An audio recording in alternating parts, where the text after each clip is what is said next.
morning, beautiful. It's lovely to see you here. And look, we're in the back garden and there's this lovely sort of mild northerly day. And it's just really, we're between acts in the garden, but I've got to do this the really weird way. Look, we have the first camellia coming out. And there are lots more coming. So the camellia is going to be the star of the show very soon. And well, the loganberry has grown and it made fruit, but then they all got sunburnt. Good morning, Mike. It's gorgeous to see you. And we have a little lettuce plant in here which I'm waiting. Oh look, it's making seeds, and that's good because I always like to have some of the red oak leaved lettuce. So I always leave one to run to seed, and there's always one somewhere. And oh, there's so much that needs doing here. But anyway, long clover. My beautiful husband, who looks after the lawns, has got a bit of a problem with his wrist at the moment, so the lawns are long. But that has its own beauty. This is larkspur, and it's another thing that I always make sure that it runs to seed, so that there's always one. And it's late, and you know, look, the plant is covered in mildew, and that's what happens at this time of the year. But the flowers are lovely, so that's the thing about having a kind of a wild garden, which is the whole intent of this. And you can see there are a lot of white belladonna and the magnolia and the golden elderberry. They're losing their leaves because it's fall, or as we would say here, autumn. But we still, oh look, the clover is so lush. Isn't that gorgeous? Really. It probably wouldn't take long to find a four-leaved one in there, because there's always one kicking around if you just look. But it's just so lush and beautiful. And not to forget that we have coriander from on top this time. Good morning, Linda. Good morning, Carmelina. It's beautiful to see you out here on my back garden. I just love sharing these little delights. This is the day, you know, it's nothing spectacular, but here it is, and we have golden feverfew. That's something else that I just let run wild and pull out most of them because there's so many. And ferns and the crib wall and the, you know, the campanula is all there, last flowers. And here is a promise of the next season. See, the babiana are coming up through this is the last season and this is the new one. And there's grass growing, you know. Life in a garden, there's always weeds to pull. But there it is, and here's the view up to the place where I often used to sit on the steps and take photographs. And there's the hebe that I quite often show you. And there's the lemon tree with lemons that I must pick now. I just looked at them before and thought they are ripe. Now if you leave them on the tree for too long, they fall off. And then the insects get them, which is fine if you want to feed the insects, but I would actually quite like to have the lemons myself. And it's not raining, so it's just pretty grey out here. So I reserve the right to go inside if I need to. So today I want to talk about trust in the context of relationships, and this is particularly in response really to one or two of you who have overcome significantly traumatic and abusive and difficult relationships. Oh yeah, it is raining. Okay. I'll take in the piece of clothing that I pegged out because I forgot to dry it earlier and go inside. I had a feeling when it gets that dark you can usually tell there's something going on with the weather. So we'll go inside and I'll deal with my undried washing after this. Just hang over the washing machine, put the pegs in the place where pegs go, close the screen door, shut the door and wander inside in my scruffy laundry that I'm very blessed to have. So I'm going to turn the light on because it's kind of dark. So I came in. I can usually tell when it's about to rain. So I wanted to talk about this question of trust in relationships because it's a common thing, you know. I mean, the extreme, if you like. Bear with me. Setting up my little stand. The extreme is, you know, the really negative, bad, traumatic, painful, awful, whatever it is, relationship. But, in fact, I think all of us, at one time or another, can really struggle to trust other people. And I totally include myself in that. And again, the reasons don't matter why, because that would just be a long story. But what I want to talk about in the context of, gee, I've been badly burnt, and I've got out of that bad situation, and I'm working on myself, and I'm overcoming myself, and all of that. But hell, I can't let anybody else in. And we talked about yesterday, really, about why that's so difficult, because there's so much memory still and so much hardware in your brain. Augusta, it's great to see you. So much hardware in your brain that when similar things crop up in your environment, they go off and say, oh, you're about to be whatever it is again. You're about to have the same thing that happened before from that person who was really awful happen again, and it's painful, and I don't want to have it go. Don't want to have it go on. And I've got the funniest feeling that I forgot to turn the Wi-Fi on. Today is the day for being weird and jumping up and down, so let's go and check that I turned the Wi-Fi on. Because if I don't turn the Wi-Fi on, the transmission is really crap. Oh, I did. That's all right. You see, I'm distracted today. There's a lot that's changing in my life. I'm not distracted from you, but I've forgotten. I'm so much in the moment that I've forgotten what I did 2 minutes ago, and it's not because my memory is failing. Amy, it's you! Yay! And I'd rather not wonder. So that's the kind of person I am, that I will check. So, when your brain is telling you this situation looks like something else that was horrible and you need to be scared, and yet you want to be able to let somebody else into your life, right? What do?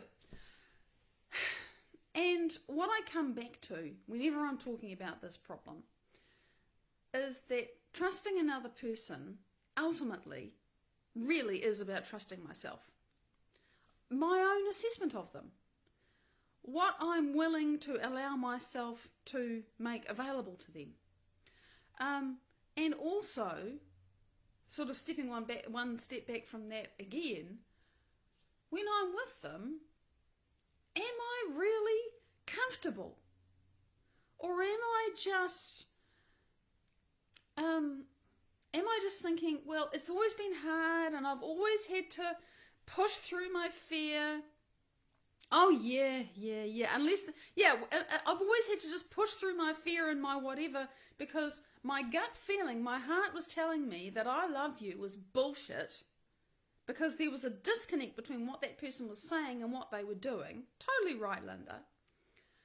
And, we can all look back, me too, on situations where we either didn't understand what we were perceiving and thought, well, I love you obviously means I love you. And the fact that your gut was tuning and you didn't know why, you didn't even recognize it because that was just normal for you because you lived in stress, and that was me, was just normal. And you thought, well, this must be how it is. And so, but with experience, you can actually learn to recognize that there needs to be an agreement between your mind and your body about whether this person is even worthy of your trust. And you can still be looking at yourself and thinking, well, I know that I tend to be scared. Good morning, Jen! And all those things. And it can be quite difficult, right? To know whether you're not wanting to let someone in because it's just your old fears and your old trauma, or whether actually that person is lying. Or they're not lying, but they're full of their own crap, and their crap is too much like your crap, and they're not in the process of dealing with their crap, and you only find that out. And I know I'm hopping around, but this is really where it comes down to. When you're assessing a person as to whether they are appropriate for you in this moment. And you think, well, my eyes are seeing one thing, my gut is feeling another thing, I'm hearing this, I'm feeling this, and and I have my history, and I know that colours my perception, all of that. And then you come to a point where you think, you either make a gut decision that says, nah, really, and sometimes we fight that because you can be so desperate to be with somebody because you think, I'm so alone, I feel so incomplete, I feel so unloved, and I want somebody to fill that gap. And you can be so desperate to fill that gap that you will override your own knowing about the fact that that person is not right. And how do you know? Well, if you have doubts, or if there's a squirrely feeling in your gut about it, or if you're thinking, you should actually be able to have an upfront conversation with the person and say, hey, where are we at? And it's not about bearing your soul and saying, I need you to fix everything. Hi, Sandy! Because then that puts a lot of pressure on them. Yeah, it comes with experience and listening to and following your intuition. For sure it does, Linda. You're so right. It's this dance of thinking, well, is it safe enough for me to ask this person about a real question about, well, I'm observing this and I'm feeling that, and what's the real story here? And if you even do that once, and you don't get an honest attempt from the person to really meet you in the place of, well, let's unpack this and explore this, then probably it's not a goer. Because either they don't want to meet you there at all, or they may want to meet you there at all, but they're not in a place of dealing with their stuff enough that they can meet you there. And if you decide to meet them there anyway, it means that you are going to be dealing with their stuff. And there you are, back in the situation of dealing with somebody who's going to dump crap all over you because it's their crap that they can't manage. And then it becomes your crap that you have to manage. And so, there's this whole process of finding ways to ask people a question and actually honestly assess their response to you as to whether that means you want to keep asking them questions and having responses and having an interaction. And when you practice that, morning, Sigmarie! Then you start to get a sense of, well, oh, Carrie, it's you! Morning, good morning, beautiful beings! Then you start to get a sense of, okay, this person is meeting me in honesty and willingness to deal with their crap in themselves. Not to just dump it all over me and say, oh, well, it's your fault I feel like this. You're the prickly hedgehog and you make me feel bad. And I've had that too. Because I was unconscious and so was my partner. And you start to honestly assess, do I want to continue having these kinds of interactions? Is this person appropriate for me? Can I meet them in this ground? Because you don't have to both be perfect. When my husband and I met, we both were pieces of work. We had all kinds of emotional baggage and stuff going on. But we were soulmates and we knew it. And I say soulmates, when I say soulmates, I mean people with a meeting of mind and heart. We sat down, it didn't take very long, we sat down and had this conversation we called the 9 deadly sins. There were more than 7. And we just thought, what are the things that people split up and argue and fight about? Toilet seats, toothpaste, politics, children, money, family, everything. We aired all of the dirty laundry that we could find. And what we discovered was that we had a meeting of minds and, a similarity of approach about all of it. I was like, oh, okay. And also, in the time that we'd known each other, we already knew that we couldn't bullshit each other. And we already knew that we were capable of taking responsibility for our own stuff and not dumping it on the other person. And so we've had lots of our own shit to deal with, but the one thing neither of us has ever had to deal with is the other person saying, it's your fault and you're horrible, and dumping shit on each other.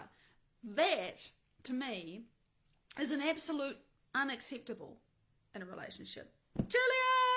G'day, sweetie! And hello to Lynn if she's there. Hello! So, when you are willing to make those kinds of calls about, is there a space in which we can meet in a place of mutual responsibility for ourselves, and then we bring the best that we have of ourselves into that space, and if we're not in a good space, well then we don't say, you make me feel better. oh, hold me and make me feel like it's all going to be all right. No, I've got to do that for myself. And the other person, if they want to comfort me, fine. But it's not their job to make me feel better. It's my job to make me feel better. And so, coming back to trust, if I am in a relationship space in that way, then I don't actually give myself to anybody. I don't actually, in a way, let anybody in. It's not like I open my heart and this person comes in and fills a gap. It's a different kind of meeting, and it's close, and it's real, and it's true, and there's communication, and there's support, and there's laughter, and there's, everything. There's tears, there's life. None of that changes because you happen to be in a connection with another person. But the trust that you have in each of your own's ability to face up to yourselves and do the work on yourselves, and then work together, create together, play together, be together in that common space that you really know you can trust, and it develops over time. It totally develops over time. Speaking as someone who's been with a soulmate since 1995, okay, it evolves over time. So it may have been quite instant, and it may have been like that we all felt like we were always being together, but still we've had to keep making the choice. Oh, hang on, and I find these thoughts going on in my head sometimes about, blah blah, if only he, whatever. It's like, no, this is my shit, don't you dump it on him. So trust really is about having enough commitment and love for yourself and to yourself to actually say no, to trust yourself enough to say no to that which is not good for you, and to trust that in that saying no, you are saying yes to that which is good for you, and really to let go of, oh, I need another person, or even I want another person. Just, I gotta love me. I gotta trust me. I gotta surrender to what is right for me. And know that if I just keep choosing myself, if I just keep choosing myself, if I just keep trusting myself, if I just keep taking my power back and continue to work on me and continue to become the best version of myself that I can, the kind of person that I want to be in relationship with, I'm just going to keep on choosing to be that person. At the very least, you end up being that person. And the chances are that as you are being that person, you will meet other people that are also kind of like that person.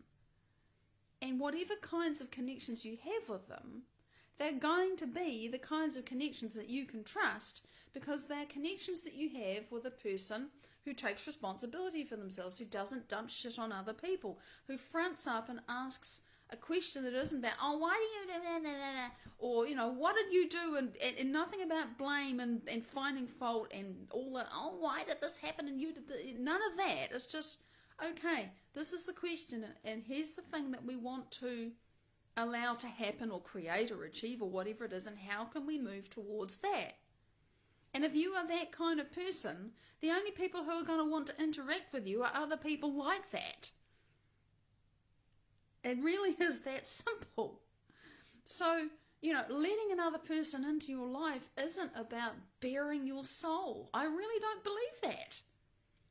I believe it's about being the kind of person that you want to have in your life, and realizing that as you are that person, you are going to have more of those kinds of people turn up in your life. And if one of them ends up being an intimate relationship, whoopee. But you're not going to be a state of needing that, because you already are that. You already feel that kind of completeness and ability to hold your own space and self-regulate, as Dr. Joe Dispenza would say, change your emotions, change your state of being. You're already going to be that person. You're already going to be strong enough to front up and ask the challenging questions and think through, well, how can I ask this in a way that isn't about blaming anybody or not inflammatory, but how can I say this in a way that's just about, well, you know, we want this kind of outcome, so how can we move towards that? It becomes an entirely different conversation. It isn't about this great leap of faith in this wonderful person that and you know your heart is racing. Can I trust them? If your heart is racing, you don't know.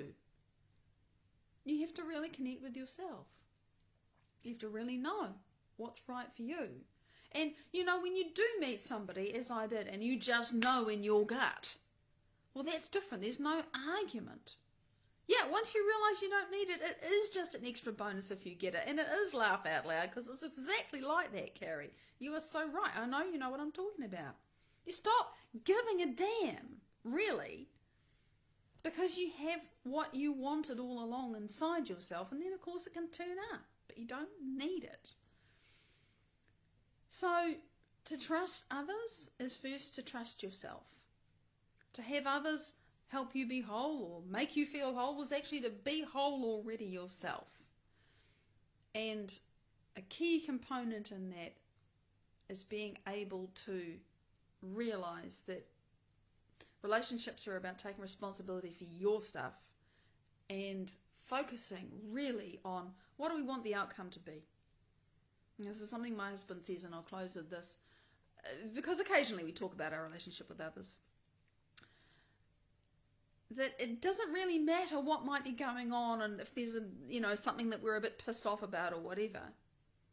At the end of the conversation, we want to come out of it loving each other. That's it. And so we know, because we've done it for quite a long time now, that that's just how it's going to be. That's how it is. That's who we are. That's how we are together. And we do our own work. And the space we hold between us is a product of that, not the other way around. So, that's my Tuesday rave about trust. In 3.5 hours, I'm going to be back to tell you what's happening with our Sangmarie in the Gambia. And it's exciting times. So, I will look forward to seeing you then, if you can join us. Otherwise, big love until tomorrow. Bye-bye.